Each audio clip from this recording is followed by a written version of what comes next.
అవని stories. ఒక చిన్న గ్రామంలో గత 3 రోజులుగా ఎడతెరిపి లేకుండా కురుస్తున్న భారీ వర్షాల కారణంగా ఊరంతా జలమయమైంది. చాలా ఇళ్లలోకి నీళ్లొచ్చాయి. ఆ ఊరిలో అరవింద్ కుటుంబం ఉండేది. చిన్న ఇల్లే అయినా కొంచెం మెరక మీద ఉండటం వల్ల ఇంట్లోకి నీళ్లు రాలేదు. కానీ బయట ప్రపంచంతో సంబంధాలు తెగిపోయాయి. ఇంట్లో సరుకులు దాదాపుగా అయిపోయాయి. అనసూయ, అరవింద్ కూర్చొని ఉన్నారు. అనసూయ ముఖంలో తీవ్రమైన ఆందోళన కనిపిస్తోంది. ఏమండి, బయట చూస్తే ఆకాశానికి చిల్లులు పడినట్లు అలా వాన పడుతూనే ఉంది. ఎప్పుడు తగ్గుతుందో ఏమో ఈ గోల. ఇలాగే ఇంకో 2 రోజులు పడితే మన ఇల్లు కూడా మునిగిపోతుందేమో. నాకు భయంగా ఉంది. ప్రకృతి ముందు మనమెంత అనసూయ, మనం చేయగలిగింది ఏమీ లేదు. భగవంతుడి దయ వల్ల మన ఇల్లు కొంచెం ఎత్తులో ఉంది కాబట్టి బతికిపోయాం. ఊర్లో సగం ఇల్లు మునిగిపోయాయని పొద్దున సురేష్ చెప్తున్నాడు. మన ఇల్లు మొనగలేదండి, సరే, కాని కడుపులో పేగలు ముడుచుకుపోతున్నాయి కదా. వంటగదిలో చూస్తే పిడికెడు బియ్యం తప్ప ఇంకేవీ లేవు. కూరగాయలు నిన్నటితోనే అయిపోయాయి. ఇవాళ పూట గడిచేదిలా, రేపటి పరిస్థితి ఏంటి? కంగారు పడకు, మన కోడలు అవని ఏదో ఒకటి చేస్తుందిరే. ఆ అమ్మాయి చాలా తెలివైంది. ఉన్న దాంట్లోనే సర్దుకోవడం తనకి బాగా తెలుసు. అవునులే, మీ కోడలికి మీరంటే ప్రాణం. ఉన్న కాస్త బియ్యంతో గంజి గాసిస్తుందేమో, అదే తాగి కడుపు నింపుకుందాం. అసలే ఆకలితో కడుపు మండిపోతుంటే మీరు మీ కోడలి భజన మొదలెట్టారు. అప్పుడే అక్కడికి తడిసిన బట్టలతో ఒక చిన్న సంచి పట్టుకుని సురేష్ వస్తాడు. అమ్మా, నానా. ఏరా సురేషు, ఎక్కడికి వెళ్ళావు వాన్లో? ఎంత తడిసిపోయావు చూడు. అలాగైతే జ్వరం వస్తుందిరా. ముందెళ్ళి బట్టలు మార్చుకోపో. నానా, జ్వరం రాదులే కాని ముందు నేను తెచ్చింది చూడండి. మన ఇంటి వెనక వైపున్న కాలువ పొంగి వరద నీరు మన ఇంట్లోకి వచ్చేసింది కదా. ఆ నీటితో పాటు కొన్ని చేపలు కూడా కొట్టుకొచ్చాయి. వల వేసి ఒక 4 మంచి చేపలు పట్టాను నానా. అబ్బా, నిజంగానట్రా? దేవుడు దయదలిచాడైతే. కనీసం ఈ పూటకు మంచి కూర దొరికింది. కానీ నాయన, ఇంట్లో బియ్యం చాలా తక్కువగా ఉన్నాయిరా. ఈ వానకి వేడి వేడిగా అన్నం చేపల పులుసు తింటే ఎంత బావుండు. కానీ అన్నం సరిపోదేమో అని నా భయం. అప్పుడే అవని అక్కడికి వస్తుంది. అవని ఆప్యాయంగా అనసూయతో ఇలా అంటుంది. అత్తయ్య, మీరు అస్సలు బాధపడకండి. భగవంతుడు మనకి చేపలు పంపించినప్పుడు వాటిని ఎలా వాడుకోవాలో కూడా దారి చూపిస్తాడు. ఉన్నా ఆ కొద్దిపాటి బియ్యం, ఈ చేపలతో నేను అదిరిపోయే ఫిష్ బిర్యానీ చేస్తాను. ముక్కలకి మసాలా పట్టి ఆ గుమగుమలతో మన ఆకలి సగం తీరిపోతుంది. బిర్యానీనా? బిర్యానీ అంటే చాలా సరుకులు కావాలి కదే. ఇంట్లో నూనె తక్కువగా ఉంది, మసాలా లేవు. ఆ పిడికడి బియ్యంతో 3 మనుషులకు బిర్యానీ ఎలా వస్తుందంటావు? పిచ్చి పిచ్చి ప్రయోగాలు చేసి ఉన్న బియ్యం కాస్త పాడు చేయకమ్మా. నా మీద నమ్మకం ఉంచుండత్తయ్యా.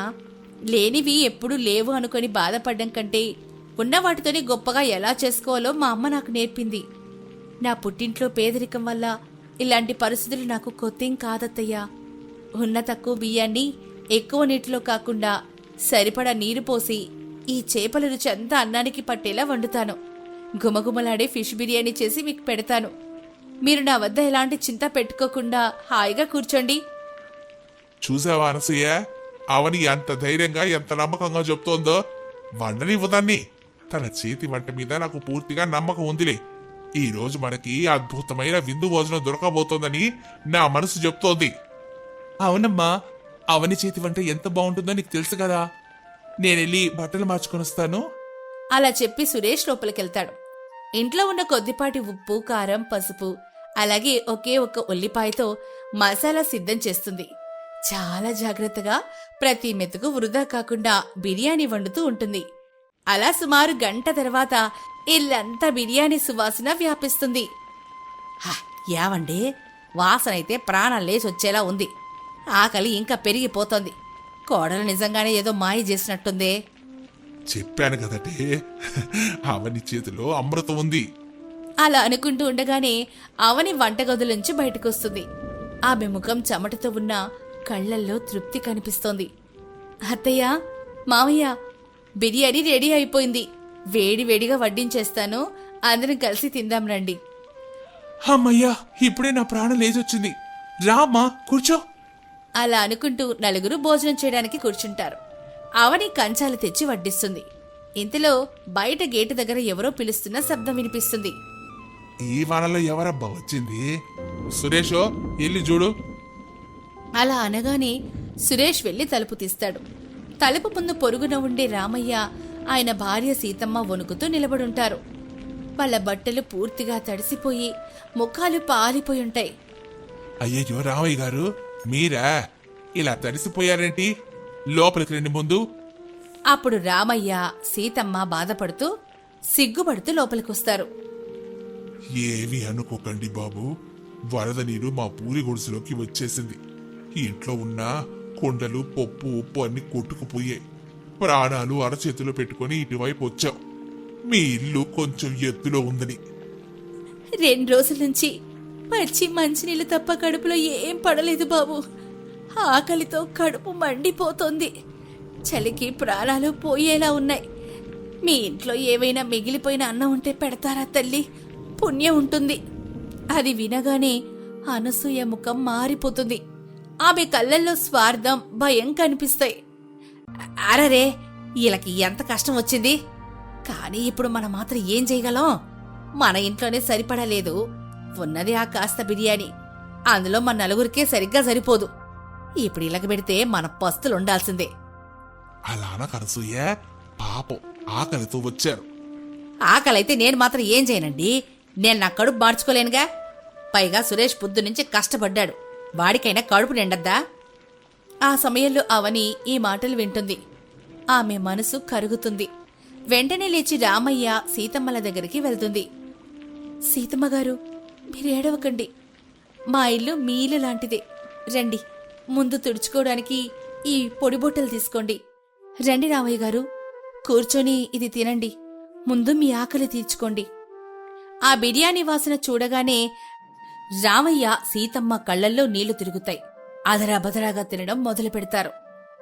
ఏవే, నీకెవైనా పిచ్చా? ఉన్నా కాస్త బిర్యానీ వాళ్ళ కంచాల్లోనే వడ్డించేశావు. చూస్తే అందులోనే సగం చేప ముక్కలేసావు. ఇక మనకేం మిగులుతుంది? నీకసలు బుద్ధుందా లేదా? వాళ్ళెవరో అని మన కడుపులు ఎందుకు మార్చుకోవాలి? క్షమించండి అత్తయ్య, మీరన్నట్లు మనకు సరిపడా ఆహారం లేకపోవచ్చు. కానీ ఆలోచించండి, మనకు కనీసం తలదాచుకోవడానికి ఒక ఇల్లుంది. రేపు వాన తగ్గగానే మనం వెళ్ళి సరుకులు తెచ్చుకోవచ్చు. కానీ వాళ్ళ పరిస్థితి చూడండి. ఇల్లు మునిగిపోయింది, ఉన్నదంతా పోయింది. 2 రోజులుగా పస్తులున్నారు. ఆకలనేది ఎంత దారుణమైందో పేదరికంలో పుట్టి నాకు బాగా తెలుసు. మన దగ్గరకు ఆకలిని వచ్చిన వారిని కాదనడం మనిషిగా మన ధర్మం కాదత్తయ్యా. ధర్మం దేవుడెరిగే. ఇప్పుడు నా కడుపు మండుతోంది. దానికి సమాధానం చెప్పు. అత్తయ్య, నేను నా వంతు బిర్యానీని సురేష్ వంతు నుంచి కొద్దిగా, నా మావయ్య వంతు నుంచి కొద్దిగా తీసి వాళ్ళకు వడ్డించానంతే. మీరు తినాల్సిన భాగం అలాగే ఉంచాను. మీరు హాయిగా తినండి. నాకు మావయ్యకు ఆకలేం లేదు. అవునా మావయ్య? అవునమ్మావని, నువ్వు చేసిన పనికి నాకు కడుపు నిండిపోయింది. అన్నదానం కంటే గొప్ప దానం లేదు. నా వంతు బిర్యానీ వాళ్ళు తింటుంటే నాకు అమృతం తాగినట్లుంది. నువ్వు ఎలాంటి చింత పెట్టుకోకు. అమ్మా, అవని చేసింది 100కి 100 పాళ్ళు ఒప్పు. ఈరోజు మనం ఒక పూట తక్కువ తింటే చచ్చిపో. కానీ వాళ్ళకి ఆ ముద్ద ప్రాణదానం లాంటిది. నాకు అసలు ఆకలే లేదమ్మా. నువ్వు వెళ్ళి తిను. అది విన్నాక అనసూయకు మాటలు రావు. ఆమె నెమ్మదిగా రామయ్య, సీతమ్మల వైపు చూస్తుంది. వాళ్ళు బిర్యానీ తింటున్నప్పుడు వాళ్ళ ముఖాల్లో కనిపిస్తున్న తృప్తి, ఇవన్నీ అనసూయ మనసును కలిచివేస్తాయి. తల్లి, నువ్వు మనిషివి కాదు తల్లి, ఆ అన్నపూర్ణాదేవివి. చలికి ఆకలికి ప్రాణాలు పోతాయనుకున్నావు. నీ చేతి వంటకు మాకు ప్రాణం పోసావు. ఈ రుణం ఈ జన్మకు తీర్చుకోలేవు. దేవుడు మిమ్మల్ని చల్లగా చూడాలి. అవునమ్మా, ఉన్నదానిలో ఇంత ఉదారంగా పెట్టిన మీ మనసు చాలా గొప్పది. మీ ఇల్లు ఎప్పుడు సుఖ సంతోషాలతో కలకలలాడాలి. ఈ మాటలు వినగానే అనసూయ గుండె బరువెక్కుతుంది. తన స్వార్థానికి తనను తానే తిట్టుకుంటుంది. వెంటనే వెళ్లి అవని చేతులు పట్టుకుంటుంది. నన్ను క్షమించవే అవని. నా కడుపు నింపుకోవడం కోసం అత్తను అనే అహంకారంతో ఎంత గుడ్డిగా ప్రవర్తించానో నాకిప్పుడు అర్థమైంది. నువ్వు పేద ఇంటి నుంచి వచ్చావని ఎప్పుడు నిన్ను చిన్న చూపు చూశాను. కాని పేదరికం నీకు డబ్బులు ఇవ్వకపోయినా ఇంతకంటే గొప్ప సంపదైన మానవత్వం ఇచ్చింది.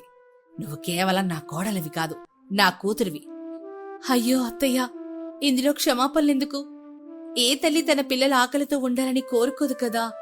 మీరు కూడా అంతే. మీ స్థానంలో ఎవరున్నా అలాగే ఆలోచిస్తారు. దయచేసి ఏడవకండి. ఇది కదా నాకు కావాల్సిన అసలైన కుటుంబం. అనసూయ, నీ మనసు మారడం ఈ వర్షం చేసిన అద్భుతమే. అవునండి, అవనే వంటగదిలో ఇంకా మిగిలిన బిర్యానీ తీసుకురా, అందరం కలిసి తిందాం. ఎంతుంటే అంత అందరం పంచుకొని తిందాంలే. అందులో ఉన్న రుచి తృప్తి వేరే ఎందులోనూ దొరకవు. అలా అనగానే అవని సంతోషంగా తల ఊపి లోపలికెళ్ళి మిగిలిన బిర్యానీని పాత్రతో సహా తీసుకొస్తుంది. అనసూయ స్వయంగా తన చేతులతో కోడలకి, కొడుకుకి, భర్తకి తలా కొంచెం బిర్యానీ వడ్డిస్తుంది. అలా అనుకుంటూ అందరూ కలిసి ఆ కొద్దిపాటి బిర్యానీని ఎంతో ఆనందంగా తింటారు. అది కేవలం చేపల బిర్యానీ కాదు, ప్రేమతో, మానవత్వంతో వండిన అమృతంలా అందరికీ అనిపిస్తుంది. అబ్బా అవని, నిజం చెప్తున్నాను, నా జీవితంలో ఇంత రుచికరమైన బిర్యానీ నేనెప్పుడూ తినలేదు. నిజమేరా సురేష్, ఈ రుచి దానికి వేసిన మసాలాల వల్ల రాలేదురా, మన కోడలి మంచి మనసు వల్లొచ్చింది. అలా ఉండగా బయట వర్షం శబ్దం నెమ్మదిగా తగ్గుముఖం పడుతున్నట్లు వినిపిస్తుంది. బాబు, వాన కొంచెం తగ్గినట్లుంది. మేము నెమ్మదిగా వెళ్తాం. రేపొద్దున ఊళ్ళో వాళ్ళందరూ కలిసి ఇల్లు ఎలాగో మళ్ళీ వేసుకుంటాం. మీ మేలు మరిచిపోం. అలాగే రామయ్య గారు, మీకు ఏ సహాయం కావాలన్నా రేపొద్దున సురేష్ వస్తాడులేండి, అడగండి. జాగ్రత్తగా వెళ్ళండి. ఆ ఇంట్లో అప్పటి వరకు ఉన్న చీకటి పోయి వాళ్ళ మనసుల్లో ఒక కొత్త వెలుగు ప్రకాశిస్తుంది. ఆ తర్వాత నుంచి ఆ కుటుంబంలో ఎలాంటి గొడవలు లేకుండా అనసూయ తన కోడల్ని సొంత కూతుర్లా చూసుకుంటూ అందరు సుఖ సంతోషాలతో జీవనం సాగించారు. మానవత్వం అనేది ఆస్తిపాస్తుల్ని బట్టి కాకుండా మనం చూపే కరుణను బట్టి ఉంటుందని ఈ కథ మనకి తెలియచేస్తుంది. మండోదరి కోపంతో ఊగిపోతూ విసిరిన అల్టిమేటం హాల్లో నిశ్శబ్దాన్ని నింపింది. అవని కళ్ళల్లో నీళ్లు తిరుగుతూ ఉండగా అక్కడే నిలబడిపోయింది. అమ్మా, ఎంత మాటన్నావు? అవని చదువుకుంటే ఇల్లు రణరంగం అవటమేంటమ్మా? తనేమైనా తప్పు చేస్తుందా? మనమే కదా పెళ్లికి ముందే తను చదువుకోవటానికి ఒప్పుకున్నాం. మరిప్పుడెందుకమ్మా మాట మారుస్తున్నావు? సురేషు, నీకెన్నిసార్లు చెప్పాలరా? అప్పుడు ఒప్పుకుందే కేవలం నీకు పెళ్లి జరగాలని స్వార్థంతోటి. కాని ఈరోజు ఈ ఊర్లో నా ప్రతిష్ట నాకు ముఖ్యం. పొలం పనులు చేసుకునే మొగుడి పక్కన పీహెచ్డీ చదివే కోడలు నాకు వద్దురా. అవునన్నయ్య, అమ్మ చెప్పేది నిజమే కదా. నువ్వు రోజంతా బురదలో కష్టపడుతుంటే ఈమె మాత్రం కాలేజీలంటూ క్లాసులంటూ తిరగాల ఏంటి? అప్పుడు నిన్ను చూసి ఈ ఊరంతా నవ్వరా? నోరు మూసిందు. నేను చదువుకోలేదనే భావం నాకు లేదు. నా భార్య నాకంటే ఎక్కువ చదువుకుంటే నాకు గర్వమే. అమ్మా, ఈరోజు అవని ఖచ్చితంగా కాలేజ్కి వెళ్తుంది. నేను తనని పంపిస్తాను. సురేషో, నా మాట దాటి ఏమే గడప దాటిందా? నా మాటకి ఈ ఇంట్లో విలువ లేదని భావిస్తాను. అప్పుడు ఈ ఇంట్లో నేనుండను. నేనెళ్ళాక నువ్వు నీ భార్యతో హాయిగా ఉండు. తన చదువు వల్ల తల్లి కొడుకుల మధ్య గొడవ రావటం అవనికి ఏమాత్రం ఇష్టం లేదు. వెంటనే, ఏవండి, నా కోసం అత్తయ్యగారితో మీరు గొడవ పడకండి. మీ అమ్మగారి మనసు నొప్పించి నేను కాలేజీకి వెళ్ళలేను. ఈరోజు నేను ఇంట్లోనే ఉంటాను. అవని, ఏం మాట్లాడుతున్నావు నువ్వు? నీ చదువు నీ ప్రాణం అన్నావు కదా. మరిప్పుడు మా అమ్మ మాట నువ్వెలా ఒప్పుకుంటున్నావు? పర్వాలేదులేండి, ఇప్పుడే కదా నేను ఈ ఇంట్లోకొచ్చాను. నా వల్ల తల్లి కొడుకులు విడిపోవడం నాకిష్టం లేదు. అత్తయ్యగారు, మీరన్నట్లే ఈరోజు నేను కాలేజీకి వెళ్లడం లేదు. మీ మనసుని నేను నొప్పించను. అప్పుడు మండోదరి, సింధు ఒకరినొకరు చూసుకుని గర్వంగా నవ్వుకున్నారు. తమ పంతం నెగ్గినందుకు మండోదరి మొహంలో విజయోత్సాహంతో నిండి ఉంది.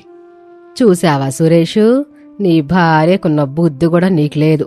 దానికి తెలుసు ఏది ముఖ్యం ఏది కాదు అని. అవని, వెళ్ళు వంటగదిలో గిన్నెలున్నాయి, సర్దుపో. అవని బాధతో వంటగది వైపు వెళ్ళింది. సురేష్ ఇక ఏం చేయాలో అర్థం కాక నిస్సహాయంగా నిలబడిపోయాడు. ఆ రోజు రాత్రి అవని కిటికీ పక్కన నిలబడి ఆకాశం వైపు చూస్తూ ఉంది. సురేష్ నెమ్మదిగా ఆమె దగ్గరకొచ్చి, అవని, నన్ను క్షమించు. నీకిచ్చిన మాటని నేను నిలబెట్టుకోలేకపోయాను. నా కళ్ళ ముందే నా తల్లి నీ చదువు నాపేస్తుంటే నేనేమీ చేయలేకపోయాను. అయ్యో, ఇందులో మీ తప్పే ఉంది. మీరు నా కోసం మీ అమ్మతో అంతలా పోరాడారు కదా, అదే నాకు 10,000. నా స్వార్థం కోసం మీ కుటుంబంలో గొడవలు రావడం నాకిష్టం లేదు. లేదవని, ఈరోజు నాకు చాలా దారుణంగా అనిపిస్తోంది. నీలాగే నేను కూడా బాగా చదువుకొనుండుంటే ఇప్పుడు లోకం ఏమనుకుంటుందోనని భయం మా అమ్మకుండేది కాదు. నా చదువు తక్కువ కాబట్టే దాన్ని సాకుగా చూపిస్తూ నీ చదువు నాపిస్తున్నారు. మొదటిసారి నేను చదువుకోనందుకు నాకు బాధగా ఉంది. అలా అనకండి మీరు. మీ మనసులో ఉన్న మంచితనం, ఎదుటివారిని గౌరవించే మీ గుణం ఏ డిగ్రీ ఉన్న వాళ్ళకైనా రావు. మీ చదువు తక్కువైనా మీ సంస్కారం చాలా గొప్పది. మీకు చదువు లేదని ఆ అపరాధ భావన మీ మనసులో నుండి తీసేయండి. అవని, నేను చదువుకోకున్నా నువ్వు పీహెచ్డీ పట్టా సంపాదించడం నా కల. నువ్వు అధైర్యపడకు. నిన్ను నేను ఎలాగైనా చదివిస్తాను. మా అమ్మ మనసుని మార్చడానికి నేను ఏదో ఒకటి చేస్తాను. మీ తోడుంటే నాకే కష్టమైనా సులువుగానే అనిపిస్తుందండి. మరుసటి రోజు మధ్యాహ్న సమయం మండోదరి, సింధు పడుకున్నారు. అవని పెరట్లోకొచ్చి అనామికకి ఫోన్ చేసింది. హలో అవని, ఎలా ఉన్నావు? కొత్త కాపురం ఎలా సాగుతోంది? కాలేజ్కి వెళ్తున్నావా? అక్క, పెళ్లికి ముందు వాళ్ళు ఒప్పుకున్న షరతులన్నీ ఒట్టి అబద్ధాలక్క. నిన్న నన్ను కాలేజ్కి వెళ్ళొద్దని అత్తయ్యగారు నాతో గొడవ పడ్డారు. నేను కాలేజ్కి వెళ్తే ఇంట్లో నుండి వెళ్తానని భీష్మించుకొని ఆమె కూర్చుందక్క. నాకు తెలుసవని, ఆ మండోదరి, సింధు ఎంత దుర్మార్గులో నాకు పెళ్లి రోజు వాళ్ళ గురించి అర్థమైంది. వాళ్ళు పెళ్లి ముందే నీ మీద కుట్ర పన్నారు. మరి మీ ఆయన నీకు మద్దతుగా నిలబడుతున్నాడా లేక వాళ్ళ మాటని వింటున్నాడా? అక్క, ఆయన చాలా మంచివారు. నా కోసం ఆయన తన తల్లితో కూడా గొడవ పడ్డారు. అవని, సురేష్ మంచోడే కావచ్చు, కానీ భర్త మంచివాడైతే సరిపోదు. నువ్వొక పని చెయ్యమ్మా, నీ చదువుని ఎట్టి పరిస్థితులను ఆపుద్దవని. వాళ్ళు కాలేజ్కి వెళ్ళొద్దన్నారు కానీ నిన్ను చదవద్దనలేదు కదా. అంటే ఏం చేయమంటావక్క? నువ్వు కాలేజ్కి వెళ్లకుండానే ఇంట్లోనే ఉంటూ ఆన్లైన్ క్లాసెస్ విని సిలబస్ పూర్తి చేయి. పరీక్షల సమయానికి సురేష్ సహాయంతో హాల్ టికెట్ తెప్పించుకుని పరీక్షలు రాయి. నీ ప్రతిభని వాళ్ళకి చూపించు. అప్పుడు నీ అత్తకి నీ విలువేంటో తెలుస్తోంది. అంతవరకు ధైర్యంగా ఉండు. అనామిక మాటలు అవనిలో కాన్ఫిడెన్స్ని పెంచాయి. అక్క, నువ్వు చెప్పింది నిజం. నేను ఇంట్లోనే ఉండి చదువుకుంటాను. నా ఆత్మగౌరవాన్ని కోల్పోనక్క. థ్యాంక్స్ అక్క. అవని ఇంట్లో ఉండి చదువుకోవటం మొదలుపెట్టింది. అవని అలా చదువుకోవటం మండోదరి, సింధుకి నచ్చలేదు. దాంతో వాళ్ళు అవనికి అసలు ఖాళీ సమయం ఇవ్వకూడదని ఆమెను చదవకుండా చేయటమే వారి ప్రధాన లక్ష్యంగా పెట్టుకున్నారు. ఇంట్లో అన్ని పనులు అవనికే చెప్పటం మొదలుపెట్టారు. ఒకరోజు పెరట్లో, వదినా, ఈరోజు పని మనుషులు రాలేదు. కొంచెం ఏమీ అనుకోకుండా నువ్వు ఆ గేదెల పాకంతా కడిగి పెడతవా? పర్వాలేదులే సింధు, ఈ పనులు నాకేం కష్టం కాదు. వ్యవసాయ కుటుంబంలో ఇవన్నీ సహజమే కదా. అవనే, ఆ పనులన్నీ అయిపోయాక మళ్ళీ వంటింట్లోకెళ్ళి పిండి రుబ్బాలి. పిండి వంటలు చెయ్యాలి. కాస్త తొందరగా కానివ్వు. అలాగే అత్తయ్యగారు. అవని తన అత్తగారు సింధు వల్ల రోజంతా పనులన్నీ చేస్తూనే ఉంటుంది. ఒకరోజు అర్ధరాత్రి సురేష్ తండ్రి మాణిక్యం మంచినీళ్లు తాగడానికి వంటింటి వైపు వెళ్తున్నాడు. హాల్లో లైట్ వెలుగుతూ ఉండటం ఆయన గమనించాడు. ఆయన మెల్లగా వచ్చి చూసేసరికి అవని అక్కడ పగలు చేసిన పనుల అలసట వల్ల పుస్తకాల మీదే నిద్రపోతుంది. అప్పుడు అవనిని చూసి మాణిక్యం గారి గుండె కరిగిపోయింది. చదువు కోసం ఇంతలా కష్టపడుతున్న ఆ పిల్లని చూసి ఆయన కళ్ళల్లో నీళ్లు తిరిగాయి. ఆయన నెమ్మదిగా గదిలోకి వెళ్లి సురేష్ని నిద్రలేపాడు. ఒరేయ్ సురేష్, ఒకసారి బయటకు రారా. ఏమైంది నాన్నా, ఈ టైంలో ఎందుకు లేపావు? ఒకసారి బయటకొచ్చి చూడు. సురేష్ తండ్రితో కలిసి హాల్లోకొచ్చాడు. అక్కడ నిద్రిస్తున్న అవనిని చూసి సురేష్ కళ్లల్లో నీళ్లు తిరిగాయి. చూశావా సురేషు, మన ఇంటి కోడలు పగలు మీ అమ్మ సింధు చెప్పే పనులన్నీ చేసి రాత్రిపూట ఇలా నిద్ర లేకుండా చదువుకుంటుంది. అసలు మీ అమ్మ అవనిని కాలేజ్కి వెళ్ళొద్దని ఎందుకు ఆపిందిరా? నాన్న, నాకు చదువు తక్కువ కాబట్టి అవని కూడా చదువుకోవద్దు అంటుంది నాన్న అమ్మ. అవని చదువుకుంటే లోకం ఏమనుకుంటుందోనని అమ్మ భయపడుతుంది. రేపు ఉదయమే దీనికో పరిష్కారం చెప్తాను. ముందు నువ్వు అవనిని గదిలోకి తీసుకెళ్ళు. ఇక మరుసటి రోజు ఉదయం హాల్లో మాణిక్యం, మండోదరి, సురేష్, సింధు కూర్చుని ఉన్నారు. అవని అందరికీ కాఫీలిచ్చి పక్కన నిలబడింది. మండోదరి, నాకొక విషయం తెలియాలి. మన కోడలు అవని కాలేజ్కి ఎందుకని వెళ్ళటం లేదు? అది ఏముంది, తనే ఇంట్లో చదువుకుంటానని కాలేజీకి వెళ్లడం లేదు. నేనేమి తన్ను వద్దనలేదుగా. అబద్ధాలు చెప్పకు మండోదరి. నువ్వు సింధు కలిసి ఆ పిల్ల చదువును ఆపాలని చూస్తున్నారు. పెళ్లికి ముందు ఇచ్చిన మాటను తప్పటం పద్ధతి కాదు. రాత్రిపూట ఆ పిల్ల నిద్ర లేకుండా దీపం వెలుతురులో ఎంత కష్టపడి చదువుకుంటుందో నా కళ్ళతో నేను చూశాను. అది కాదు డాడీ, అన్నయ్య చదువుకోలేదు కదా. మరి వదిన పెద్ద చదువులు చదువుతుంటే ఆ ఊళ్ళో వాళ్ళు... నోరు ముయిసిందో. ఊళ్ళో వాళ్ళు మాట్లాడే ప్రతి మాటకి మనం మన ఇంటి కోడలి జీవితాన్ని బలి చెయ్యాలా? సురేష్ చదువుకోకపోతే ఏమైంది? వాడికి లేని గౌరవమా? కోడలు చదువుకుంటే మన కుటుంబానికే కదా గౌరవం. మండోదరి, నేను చెప్తున్నాను, అవని రేపటి నుంచి కాలేజ్కి వెళ్తుంది. దీనికి అడ్డు చెప్పే ధైర్యం ఈ ఇంట్లో ఎవరికైనా ఉందా? యావండి, మీరంతా నన్ను ఒంటరిదాన్ని చేస్తున్నారు. నా కొడుకు నా మాట వినడం. ఇప్పుడు మీరు నా మాటకి విలువివ్వట్లేదు. మండోదరి అలా అనేసరికి హాల్లో ఒక్కసారిగా నిశ్శబ్దం ఏర్పడింది. అమ్మా, మనమేమీ తప్పు చేయటం లేదు కదమ్మా. అలాంటప్పుడు ఎవరో ఏదో అంటారని మనం భయపడమెందుకు? ఊరి వాళ్ళు మనల్ని చూసి నవ్వాల్సిన అవసరం వాళ్ళకి ఉంది. అలా అంటావేంటి సురేషు? నీ చదువు అవని చదువు కంటే తక్కువ కదా. అయితే ఏమవుతుందమ్మా? ఒక భర్తగా నా భార్యను చదివించుకునే బాధ్యత నాది. నా చదువు తక్కువ అని వెక్కిరించే వాళ్ళున్నప్పుడు మొగుడే స్వయంగా పెళ్ళాన్ని చదివిస్తున్నాడు, ఎంత మంచివాడో అని కూడా అనుకునే వాళ్ళుంటారు కదమ్మా. అందుకే ఎవరో ఏదో అంటారని మనం అవని ఆశల మీద నీళ్లు చల్లకూడదమ్మా. సురేష్ చెప్పిన సమాధానానికి మాణిక్యం కళ్ళల్లో ఆనందం వెళ్లివిరిసింది. అవని సురేష్ వైపు ఎంతో కృతజ్ఞతతో ప్రేమతో చూసింది. మండోదరి, ఇప్పుడు నీకేమీ అభ్యంతరం లేదు గదా? సురేష్ మాటల్లో నిజం ఉంది. ఇక నీ నోటి నుంచి ఎలాంటి మాటలు రాకూడదు. సురేష్ చెప్పిన మాటలకి మండోదరి దగ్గర ఎలాంటి సమాధానం లేదు. ఆమె కోపంతో అవమానంతో ఊగిపోతూ తన గదిలోకి వెళ్లిపోయింది. అవని, రేపటినుంచి మనిద్దరం కలిసి కాలేజ్కి వెళ్తున్నాం. చాలా థ్యాంక్స్ అండి. నా జీవితంలో మీలాంటి గొప్ప తోడు నాకు దొరకడం నా అదృష్టం. మండోదరి వెయ్యబోయే నెక్స్ట్ స్కెచ్ ఏంటి? చదువుకోవటానికే ఇంత కష్టపడ్డ అవని తన పుట్టింటికి అలాగే అంజలికి డబ్బులు ఎలా పంపగలుగుతుంది? అందుకు మండోదరి ఒప్పుకుంటుందా? అవని ఈ సమస్యల్ని ఎలా ఎదుర్కొంటుంది? ఈ విషయాలన్నిటికీ సమాధానం తెలియాలంటే తరువాతి ఎపిసోడ్ చూడాల్సిందే. Thank you for watching.